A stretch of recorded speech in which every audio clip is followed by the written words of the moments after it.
Hello students, today we will discuss about the various types of hazards happens with a pipelined computer system. The various hazards that are present with a pipeline systems are structural hazards, data hazards and branch hazards. First we will see about structural hazards. What is structural hazard and how it is affecting the entire pipelining system, and how we can have a resolution for, or how we can solve the problems related to the structural hazards. If some combination of instructions cannot be accommodated because of resource conflicts, the processor is said to have a structural hazard. So the major point is due to some resource conflict. That means if some resource is not available, or if the resource is being utilized by some other instruction, there will be a forceful lagging of the remaining instruction, and it will affect the entire set of the entire instructions, the execution of the entire instructions present in the system.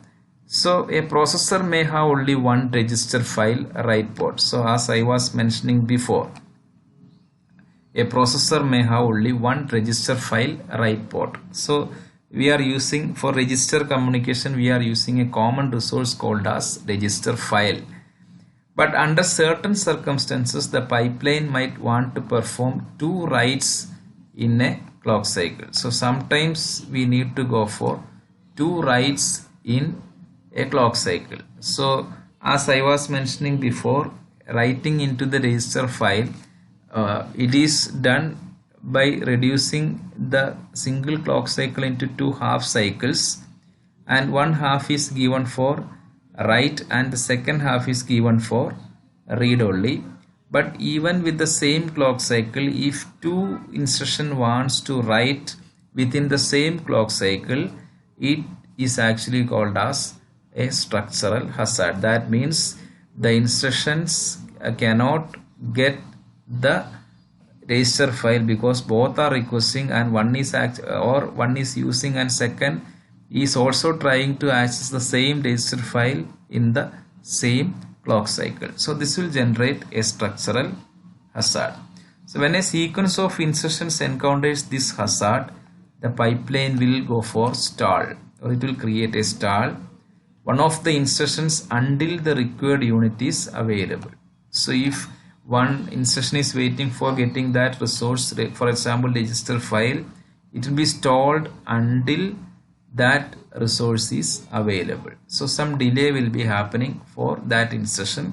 Now we can imagine that if some delay happens to that instruction, automatically the remaining instructions will also get delayed, because most probably the remaining instructions will also be depending on the previous set of instructions.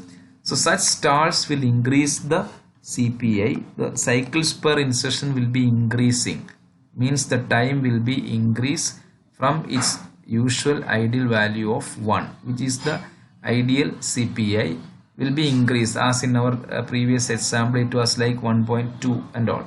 So some lagging will be happening due to the stall generation, and if this stall is generated due to the resource conflict, and which is called as structural hazard. So the stall creation due to resource conflict is actually called as structural hazard.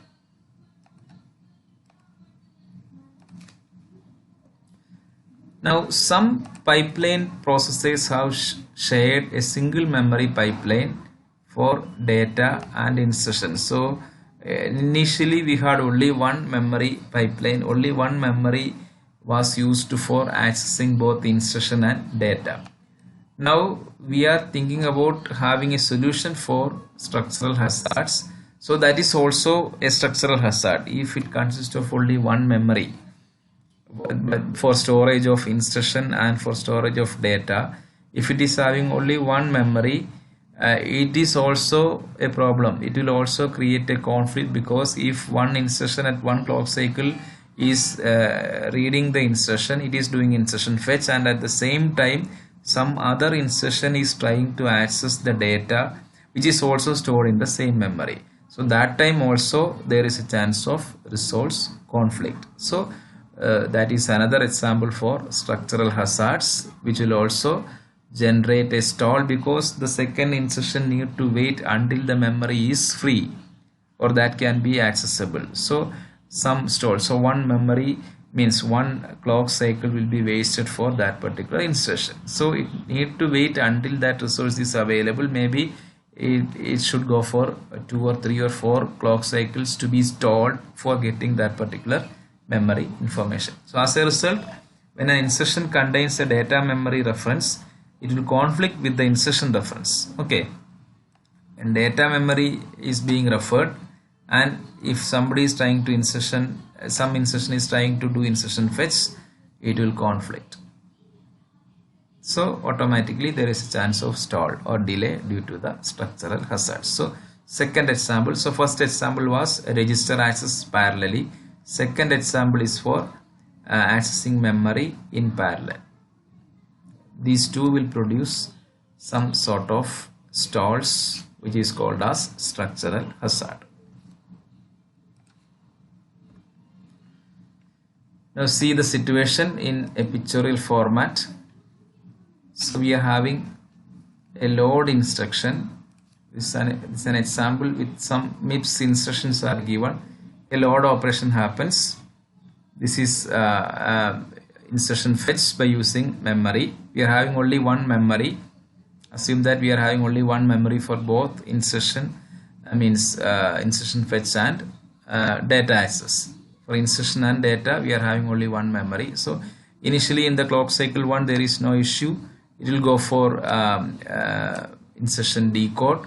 It will go for execution, and during execution it requires some data from memory and it will be accessing the memory. No problem for the first operation. Now okay, so it is during the clock cycle 4. When it is an independent operation, when it is an independent instruction, there is no issue. But in the same time clock cycle 2, instruction 1 arrives, it will go through all these stages. Instruction 2 comes at clock cycle 3 and it goes ahead, and instruction 3 arrives at clock cycle 4. It is trying to fetch the instruction, but in the same clock cycle the first load instruction is accessing the data. So there is a conflict between these two. So these two cannot be happen at the same time because both are accessing the same memory, because at the same time no two instruction can access the same resource. Only after the completion of this only this can access this memory. So this clock cycle will be wasted for instruction 3 and it will be delayed. It will go ahead. It will go to the next clock cycle. It will go to next clock cycle. Wait until next clock cycle and check whether the memory is currently free or not. Okay, so when it goes to next clock cycle, you can see that. So it will further create more problems. The memory is actually being utilized by some other instruction. Again it will go to next. Again this memory is being utilized by this one. So there will be a single stall may create a sequence of stalls. So some set of clock cycles will be wasted and the entire instruction will be delayed. And if that instruction is being delayed, the upcoming remaining instructions will also be delayed. So that is the problem with an example with memory hazard or structural hazard with memory required by two different instructions at the same clock cycle will generate stall, and this is an example for a structural hazard.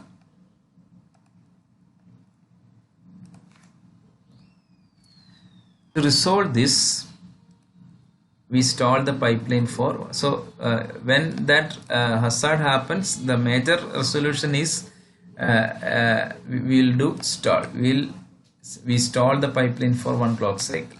Okay, one clock cycle will have a blank space.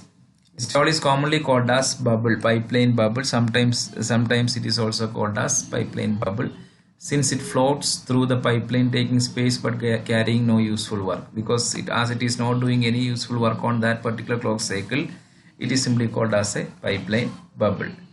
The effect of the pipeline bubble is actually to occupy the resources for that insertion slot as it travels through the pipeline. The effect of the pipeline bubble is actually to occupy the resources for that insertion slot as it travels through the pipeline. So as you know, the pipeline bubble will actually solve our problem, because even after having some delay we are trying to access the same resource. But if that resource conflict occurs and if you are not having any solution for that, then their procedure will be failed. But now if the formation of stall and getting a delay and continue with the operation or access to the memory in the next clock cycle is actually a solution for the resource conflict due to structural hazards.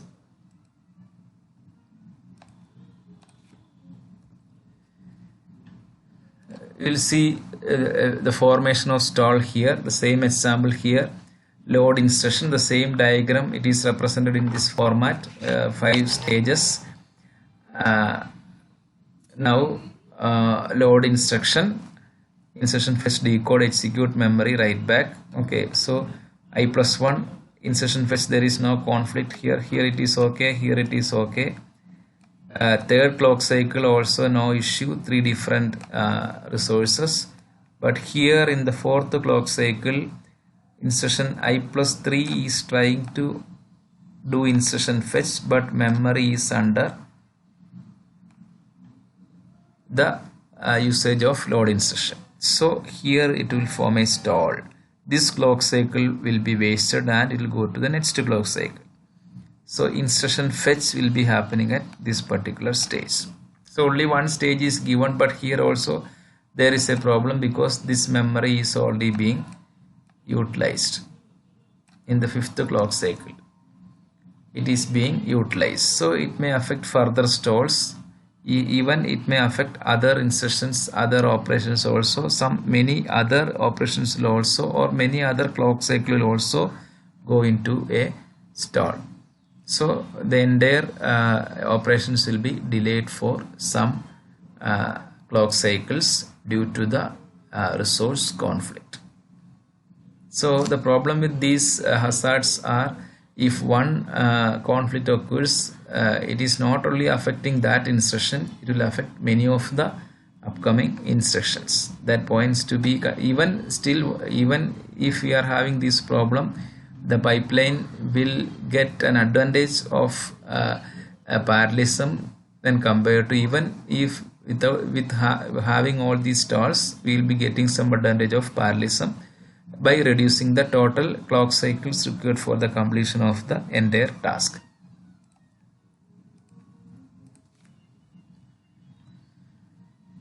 Now designer may sometimes allow structural hazards, so it should happen, we cannot do anything. So pipelining all functional units or duplicating them may be too costly. So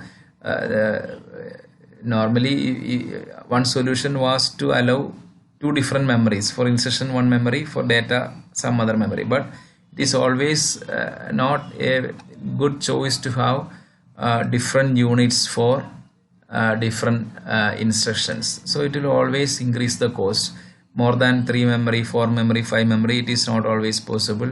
Duplicating all these resources are not an easier task. So sometimes we need to allow structural hazard and let the stall happens and continue with the availability of the resources. The processes that support both an insertion and a data cache access, every cache require twice as much total memory bandwidth. So one solution is to use separate cache memory for both insertion as well as for data access. And fully pipelining on an FP multiplier consumes lot of gates. Fully pipelining a floating point multiplier, if you want to do multiplication and pipelining this FP multiplier, it will consume lot of gates, because if it is being duplicated, it will not be always a success, because it will almost increase the cost of the system.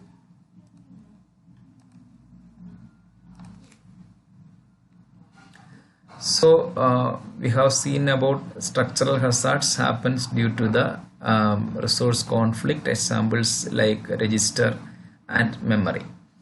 Now the second type of hazard is called as data hazards. It occurs when the pipeline changes the order of read-write accesses to operands. When the pipeline changes the order of read-write accesses to the operands, so that the order differs from the order seen by sequentially executing instructions on an unpipelined processor. If some order is being changed, means if I want to read the content, if some we'll see it from an example. We can see one addition, d add r1 comma r2 comma r3. So r2 will be added with r3 and the result is stored in r1. That is the operation. Subtract r4 comma r1 comma r3. R1 will be added with r5. What is this r1? R1 is the result of this add operation. That result will be added with r5 and we are getting the result into r4. And we are having an AND operation. R1 will be ANDed with R7. This R1 is also an input which is taken from the result of add operation, and it will do AND operation and the result is stored in R6. Then we are doing an OR operation. Here also R1 is taken as the input and it will do OR operation with R9 and the result is stored in R8. Then we are doing an XOR operation. Here also the input is R1. So all the following instructions are taking the input from the first operation, add. So add, complete the add first, then do subtract, then do AND, then do OR, then do XOR. That is the sequence. But when we try to implement pipeline, we will have a problem here. Let us see what is that problem. It is actually the data hazard problem. All the instructions, so the same explanation is given here. All the instructions after the add instruction uses the result of the add instruction. The add instruction writes the value of register in the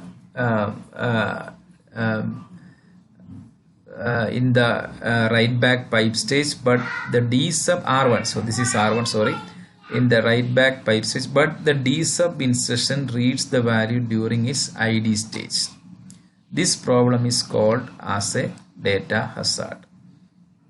So before completing the add operation or before generating the result of the add operation, the next operation starts reading R1, which is happening in the immediate clock cycle, but the clock cycle means after 3 or 4 or 5 clock cycle only the result R1 will be generated, but this reading will happen earlier. That means the data is actually not available. So there is a problem. So that instruction cannot proceed. So automatically there will be a stall creation and this instruction will be delayed. The D sub instruction will read the wrong value and try to use it. So sometimes, so whatever be the value, R1 we are not having the exact result being produced. Some value will be there, so that value will be taken. And similarly the next AND instruction will also affected by this hazard, because that will also do instruction fetch and decode before getting the result R1 on the first DAD operation.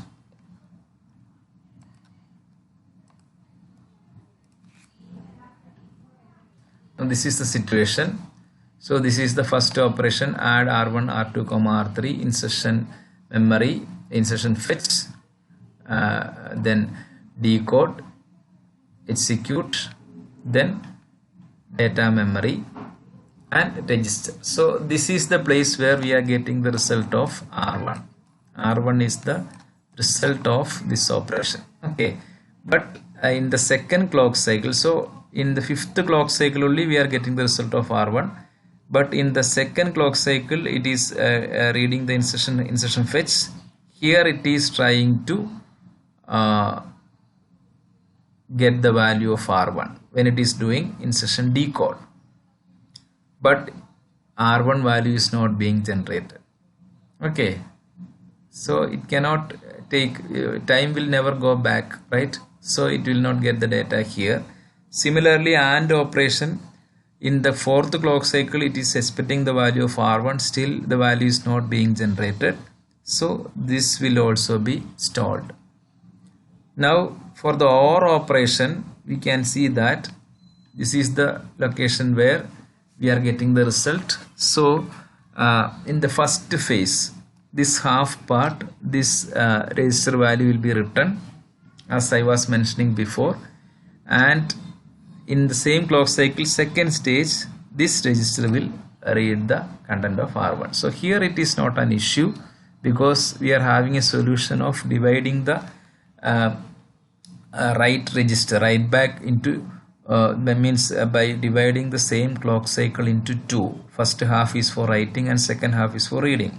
So for the first operation that here R1 value will be written, and in the second half of the same cycle this instruction will read the R1 from the card. So here it will not affect, but for these two situations it will not get the data R1 from the previous instruction. So we need to have a stall.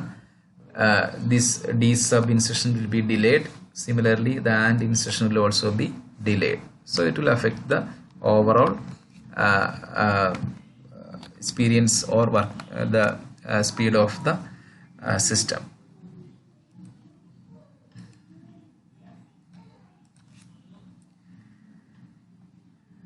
The XOR instruction operates properly because its register reads occurs in clock cycles. It's after the register. That is, the last operation is not having any issue.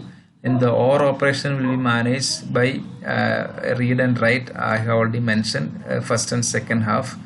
I have already mentioned that by looking at the diagram itself, so I am not repeating it again. How we can minimize the data hazard? So this is the solution for the data hazard. The solution that is done by using the procedure called as forwarding. We can reduce the data hazards stalls by forwarding. What is this forwarding? It is also called as bypassing, or it is also called as short circuiting. So we are doing some additional circuitry thing to the existing pipeline architecture, which is called as forwarding or bypassing or short circuiting.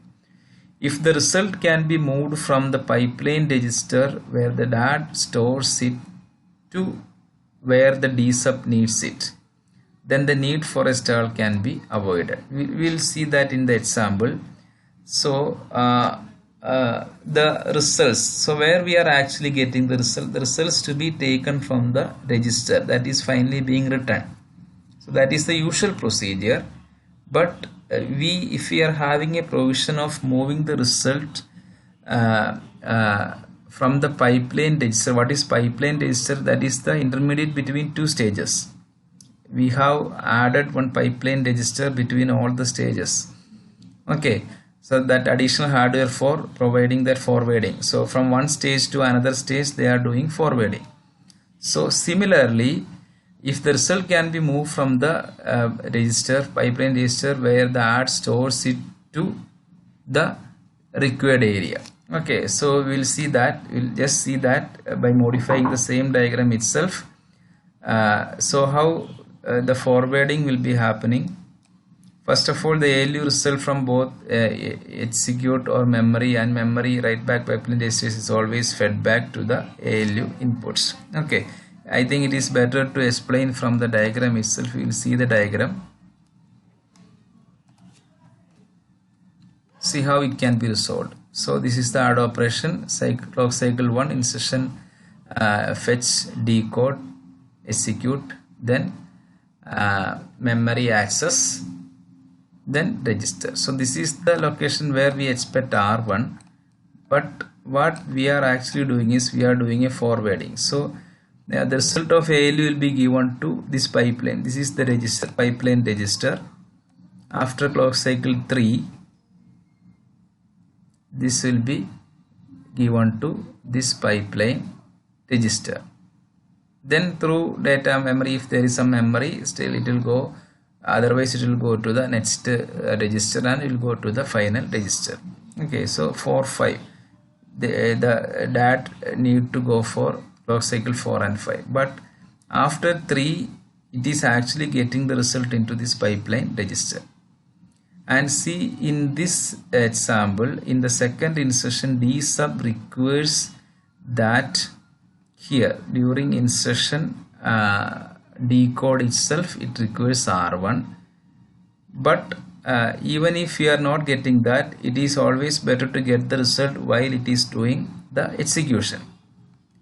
It is actually expected during the execution. So in the clock cycle 3, DAD will execute and it is actually getting the result, but it is finally stored only during the 5th clock cycle. But after clock cycle 3 it will go to the pipeline register and it is now forwarding that result to the input, that is to the ALU of the second insertion, that is D sub. Okay, so rather than reading the input from the register, the result is forwarded to the next stage of the next insertion.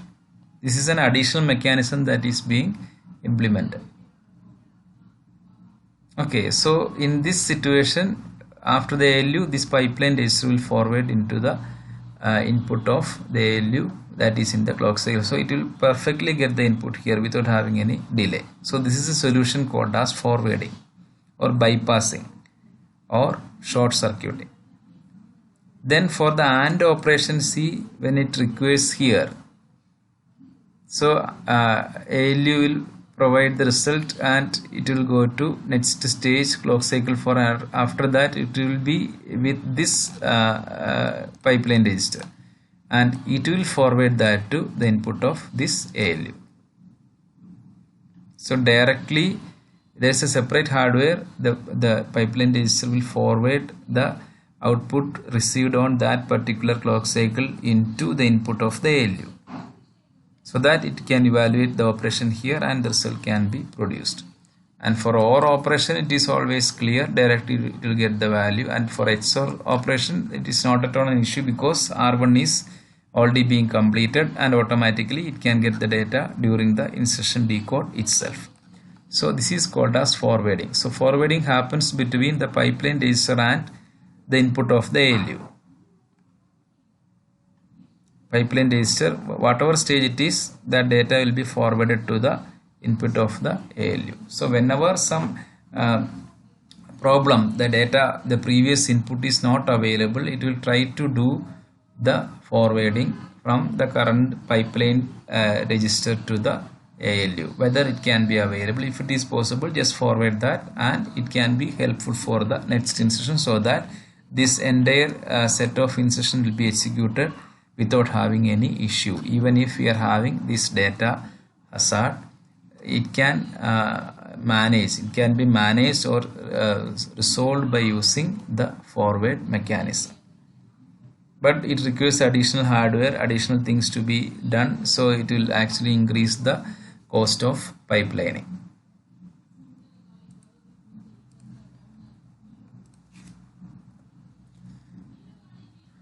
Now forwarding can be generalized to include passing a result directly to the functional unit that require it. So directly we are passing that to the ALU in the example. To prevent a stall, we would need to forward the values of the ALU output and the memory unit output from the pipeline register to the ALU and data memory inputs that I have already explained. Now some situation we cannot avoid the occurrence of stall. So in the previous example we have seen that there is no issue of stall. So stall creation can be avoided by using forwarding. But this forwarding or bypassing is not always successful.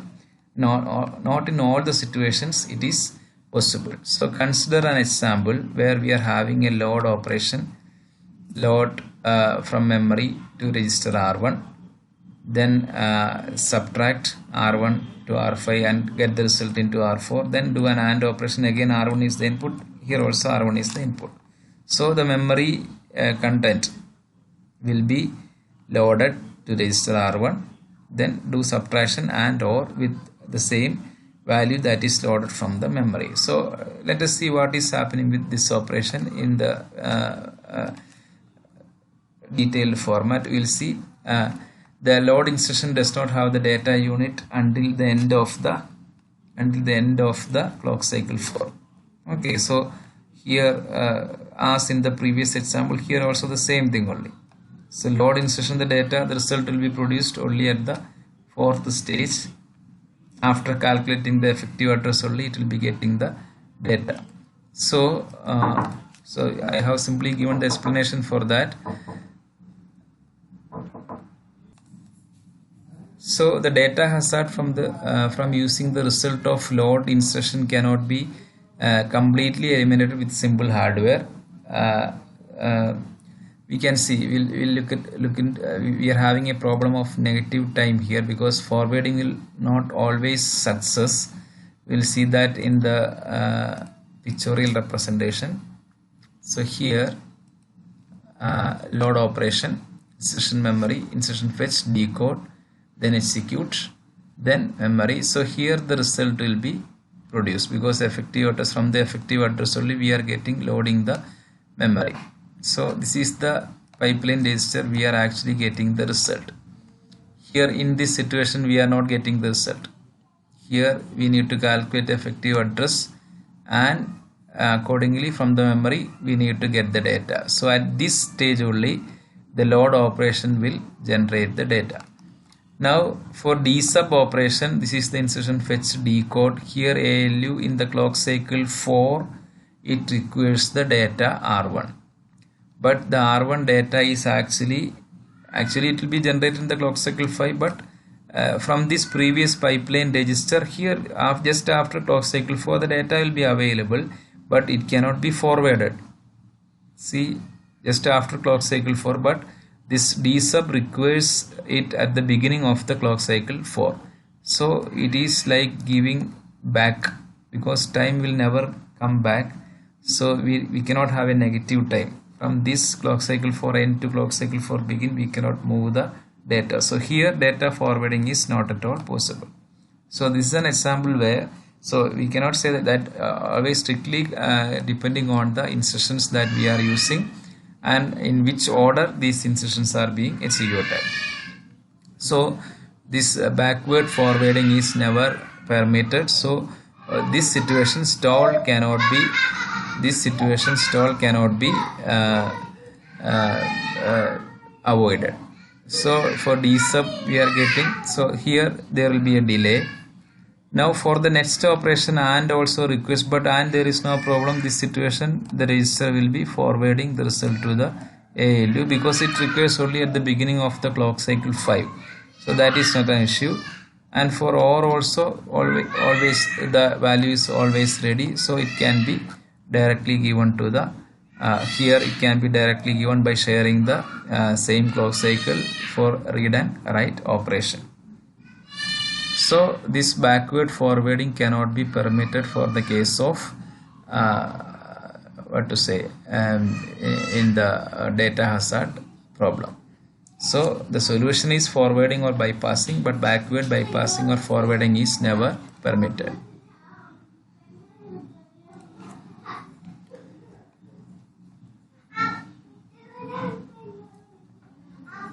The loading instruction has a delay or latency that cannot be eliminated by forwarding alone.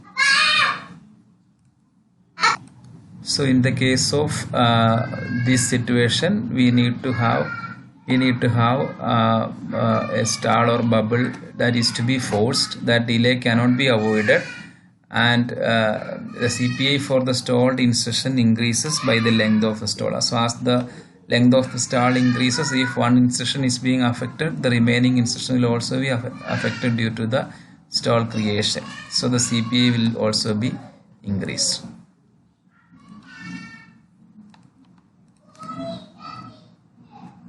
So you can see the example before pipeline and after the means pipeline before and after the stall. So here the problem was here means load operation it is a normal case that was expecting, but here in the second stage, here we are forming a stall, so it will go here. So automatically the next stage and all other stage will also be stalled, because if there is a delay in one instruction clock cycle time, it will automatically affect the remaining also. So there will be a movement from this into the remaining, or it will go forward to the means automatically some clock cycles will be wasted due to the continuous stall creation that happens, because always one is depending on another instruction, and if one stall being generated for one instruction, automatically the next will also be affected.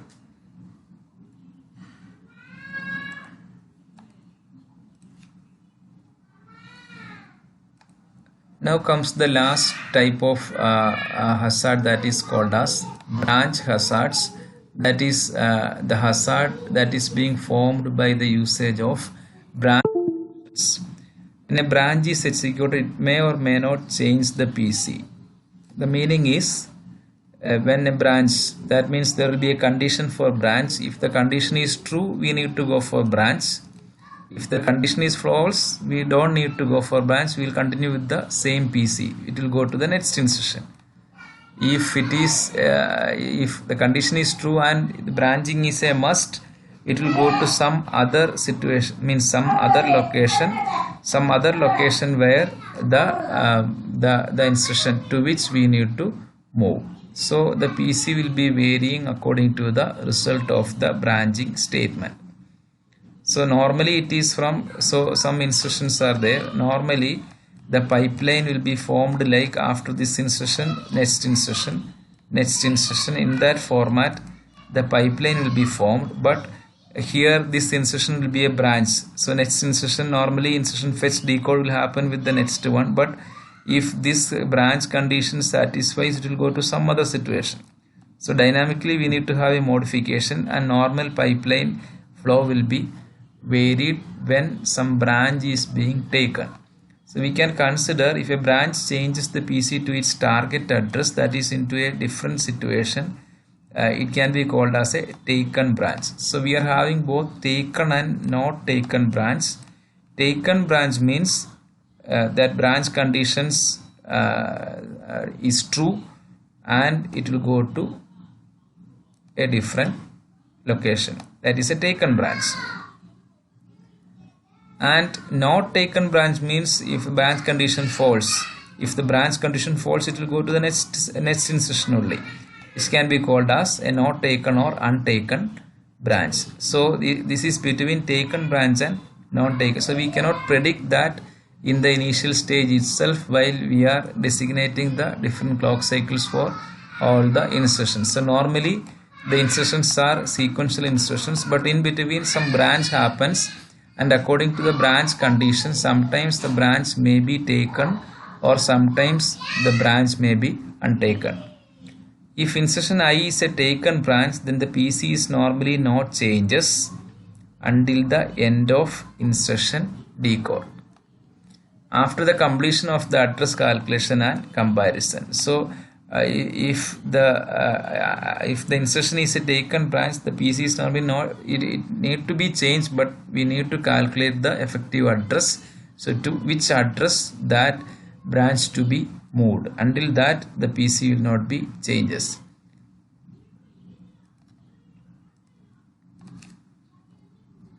The simplest method of, so that is the problem called as branch hazard.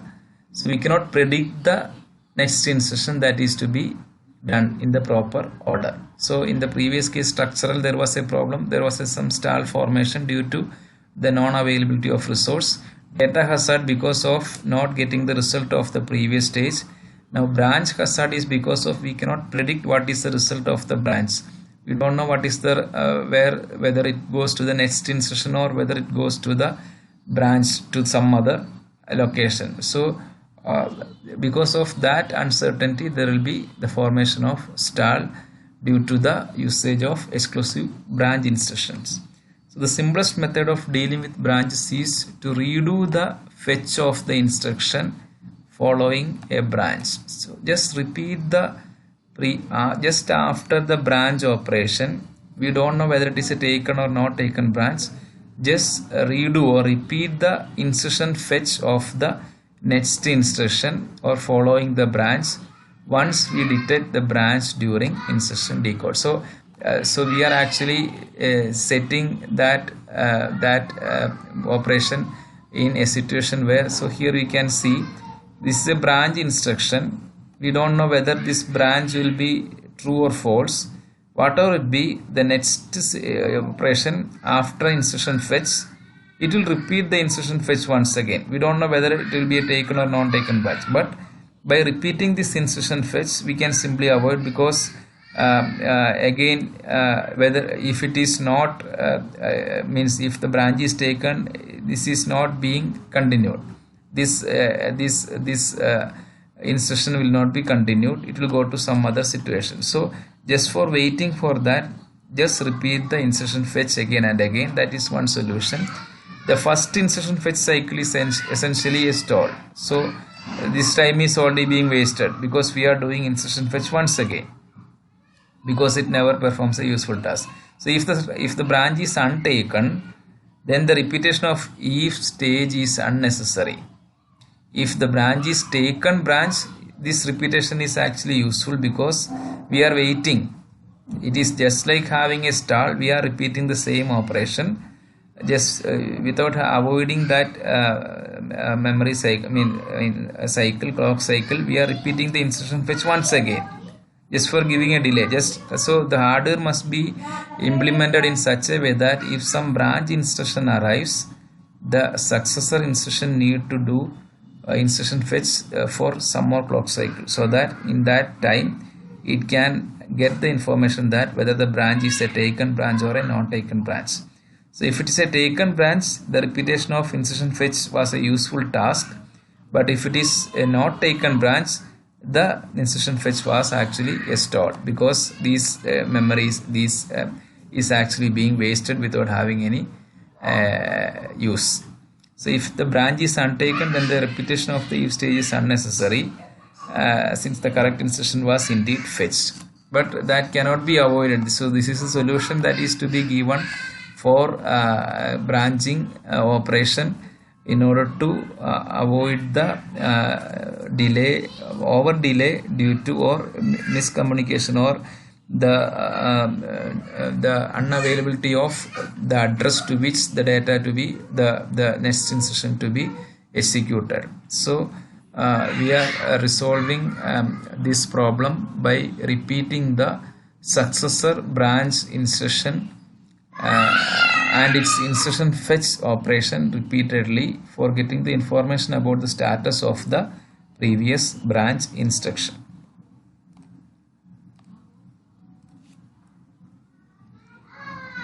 Now, reducing pipeline branch penalties.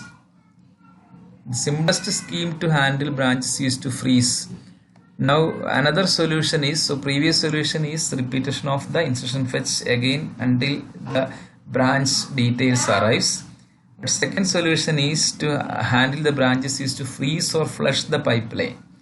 So holding or deleting any instruction after the branch until the branch destination is known.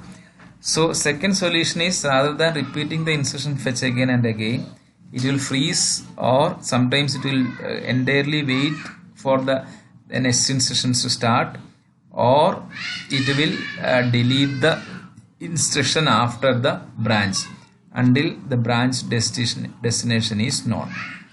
So that is another solution, either freeze or flush the pipeline until the branch, whether it is a taken branch or not taken branch, until that information is available. Either freeze the pipeline or flush the pipeline, means in between we have to avoid the execution of the next instruction. A higher performance scheme is to treat every branch as not taken, simply allowing the hardware to continue as if the branch is not executed. And another scheme is to treat every branch as not taken. So some assumption is taken like all the branches, if any branch instructions arrives, it is considered as a non-taken branch and continue with the next instruction and follow that. So if some situation, if that is a taken branch, we need to avoid all the previously done informations to be avoided. So it will actually increase the complexity. The complexity of this scheme arises from having to know when the stage might be changed by an instruction. So just assuming that it is a non-taken branch, condition will not be satisfied and continue with the next instruction. But until whenever that information arrives like it is not it is a taken branch, the previously done instructions, that is to be undone. That is the, so it is not an easier task. It will actually increase the complexity of the entire pipeline task. So these are the solutions for branch prediction. The last type of hazard, that is called as branch hazard. Branch hazards happens due to the uncertain information about the program counter, where then which instruction will be executed next after the branch. Either it will be the next instruction or it will be an instruction after some other instructions that is into a different location. So two solutions are given. First solution is the successor branch instruction to be repeated, means with the instruction fetch to be repeated again and again until the branch information arrives. In that situation, if it is a taken branch, it was useful one, but if it is an untaken branch, some instruction fetch was repeatedly done, that time is like stall time, the time is being wasted. But if it is a taken branch, that repetition of instruction fetch was a useful task. Now the second solution is to freeze or flush the pipeline until the branch information arrives. So entire remaining instruction to be freezed or deleted, or that cannot be started until the branch information arrives. It will also waste a lot of time. And finally we are having another solution like we will consider the execution of all the statements after branch by considering the branch as an untaken branch, but later when it reaches, when it is identified as a taken branch, it will it will go for an undo operation of all the previous. So it is not an easier task. It will increase the complexity and also it will waste a lot of time. Still we can manage, we can avoid the problem of branch hazards. So today's session we were discussing about one of the major topic related to pipelining, that is about the various hazards happens due to the usage of pipelining: structural hazards, data hazards and branch hazards. We have seen the problem means the reason why this hazard happens, and also we have seen some solutions for avoiding or managing the situation when these hazards happen to the pipeline system. Hope the portion is the topic is clear, and in the next session we will continue with the remaining topic of the pipeline itself. That's it for now. Thank you.